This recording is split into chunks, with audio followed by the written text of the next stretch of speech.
Now, it can be a lot of fun driving on outback roads, but there's a few things to keep in mind when you're out here. The first one would be to make sure you drive to the road's conditions. That means if it's raining, reduce your speed and take those creek crossings nice and carefully. Another would be to reduce your tyre pressure before you start on any gravel road. This will give your tyres a bit more grip on the road and make your journey a whole lot smoother. Just don't forget to pump up your tyres again when you get to a service station on the bitumen. And a third thing would be to watch out for wildlife and animals. Particularly if you're driving through properties where there's sheep or cattle, make sure you keep an extra eye out for animals because they won't watch out for you.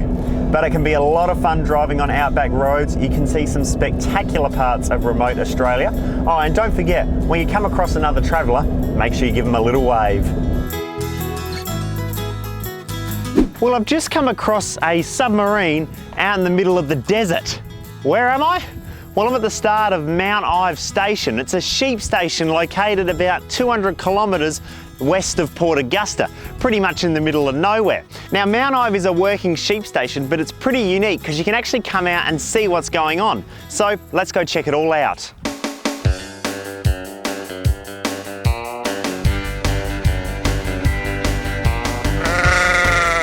Mount Ive is a pretty unique place, and I'm keen to learn more about it. So I've met up with station hand Richard to have a chat. Mount Ive is a working sheep station, and it has 3,500 merino sheep, so they shear sheep here. And they've opened up this area here for tourism, for camping and accommodation. And where are you located, besides the middle of nowhere? Well, we're 200 kilometres northwest of Port Augusta and about the same distance north of Whyalla. As well as a campground, Mount Ive offers a wide range of funky and pretty unique accommodation, from shearers' quarters to cottages. Whether you like sleeping in a tent or want a little more comfort, Mount Ive has plenty to offer. As well as on the station, there are numerous four-wheel drive tracks, and they range from an hour up to half a day. People are welcome to wander around the station. The station hands interact with the customers, and it's a very friendly place to go. You can walk all around the station and see firsthand what goes on an outback station. But I've also heard that the so-called Spinifex bar is a pretty big hit. Well, the bar opens at 5 p.m. in the afternoon, and it's open nominally till 7 o'clock. It just depends on whether there happens to be some footy on or how many people we get in. It is the focal point of the meetings that go on here. It's a good meeting place. A lot of our customers come in here and they interact with each other. Anyway, just north of Mount Ive Station is a pretty interesting landmark that I'm eager to check out, Lake Gairdner. Well, this is Lake Gairdner. It's a salt lake that's about 150 kilometres long and 50 kilometres wide. Now, normally Lake Gairdner is a dry salt lake. However, we've lucked enough to visit just after a huge rain, and at the moment, water is filled up as far as we can see out here on the lake, and it looks absolutely stunning.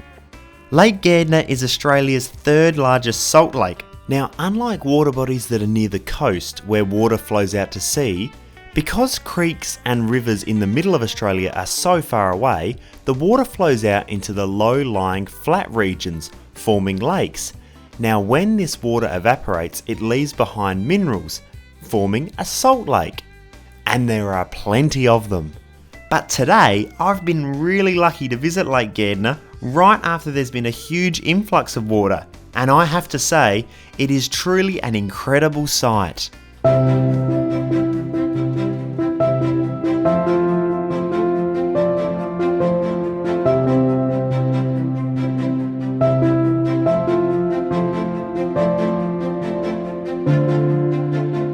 While many might think that outback Australia is a cruel, parched setting, Lake Gairdner in flood shows that, when you look for it, there are some truly beautiful places.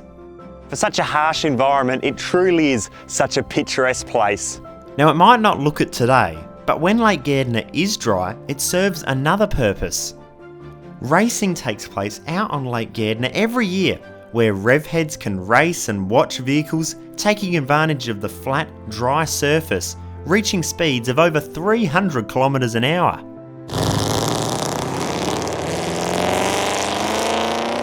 On the lake, they do dry lake racing once a year, the end of February, early March. They set up the track out there. They get up to 1,000 people, and the land speed record set out on Lake Gairdner was 802 kilometres an hour in a jet car. That's right, this fella here set the national land speed record of 802 kilometres per hour out on Lake Gairdner in 1994 using a rocket car. Pretty impressive. But whether you're reaching for the land speed record or just enjoying the scenery, Lake Gairdner, with or without water, truly is a gem of Western South Australia. Now, when I'm away travelling, I love to meet new people, and you guys who follow me on my adventures. Which is why I thought it was a crazy coincidence when I ran into Morgan from Channel 44 while visiting Mount Ive Station. Hi, I'm Morgan. I'm the Operations Assistant at Channel 44. I'm here at Mount Ive Station. I love camping because it's a great way to just put your phone away, relax, reset, get into the zone and have a good time with friends and family. And it's great being out here. You meet everyone from all over Australia and you hear some great stories. It's a really good place to make friends and find like-minded people. Well, there you have it. It's not just me saying it. There are so many great people to meet while you're away. So why not get off the couch and head out to meet them? Get off the couch! Get off the couch! Get off the couch! Get off the couch!